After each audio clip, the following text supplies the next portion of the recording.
Kell, I want to read a couple fights here. Wilder over Fury, Honeyghan over Curry, Lewis over Holyfield. What would a Kell Brook victory over Crawford rank on that list coming onto U.S. soil? I think for me I'd have to arguably say number one.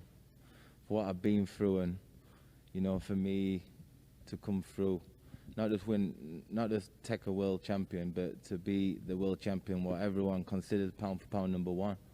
But I love a challenge. I'm not going to shy away from this fight. I know how good Terence is. I know it's going to be an hard fight. That's why I prepared the way I have.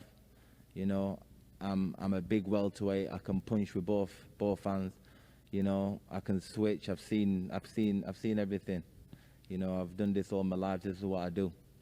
So as warriors, we're gonna go out there and just gonna put on a great show for the fans what are watching it. You mentioned, and you've been talking about your shape a lot now, sitting here on stage, about how great your camp has been, how you physically stay in shape in between fights. It's been a minute since your last fight.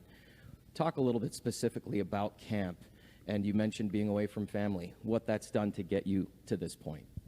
Because where I'm from in Sheffield, it's a ride away from the gym, and there's plenty of distractions for where I live, plenty of distractions. I always start tightening that diet up and the training, getting closer to the fight, and sometimes it's too late.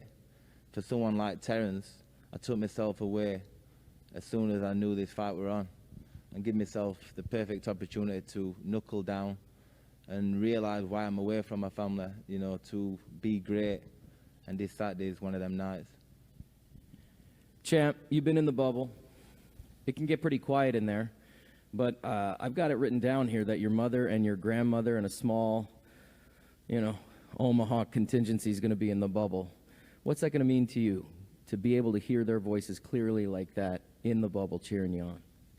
Well, it means a lot, being that, I never really had too many fights without my family actually being there to support me. And it just added a little more motivation to me going out there and taking care of business come Saturday. Kell, before we wrap up, you got the champ sitting right here. Anything you want to say? There's nothing I can say. The talking's done. There's nothing I can say. All the work's done in the gym.